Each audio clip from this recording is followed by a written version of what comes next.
ምን ቀረኝ ብለህ መጣ? ማውራት አለብን። ኧረ በጣም ትቀልዳለህ እባክህ። ያኔ እኮ ልታወራኝ አይደለም ልታይኝ ፈቃደኛ አልነበርክም። አሁንም አመጣጤ ለሌላ ነገር አይደለም። እና ለምንድን ነው እባክህ? አሁን የድሮን ምሮ አይደለሁ።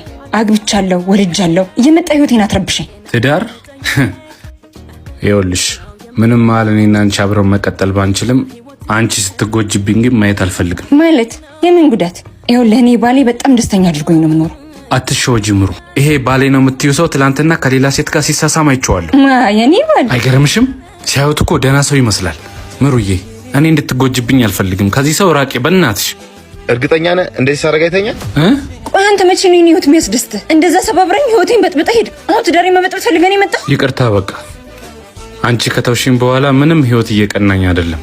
ሁሉም ነገር ጠሞብኛል። ከልብሽ ይቅርታ አድርጊልኝና እኔም የራሴን ህይወት ልጀምር። ያኔ ይቅርታ ባላረግልህ ኖሮ ከሱ ጋር አዲስ ህይወት መጀመር አልችልም ነበር። እኛ ህይወታችን እንዲቀና ሰላም እንድንሆን ሁሌ በየወሩ 10 በኩራታችን ለሙታንሳ ማር ቅዱስ ሚካኤል አንድነት ገዳም እናስገባለን።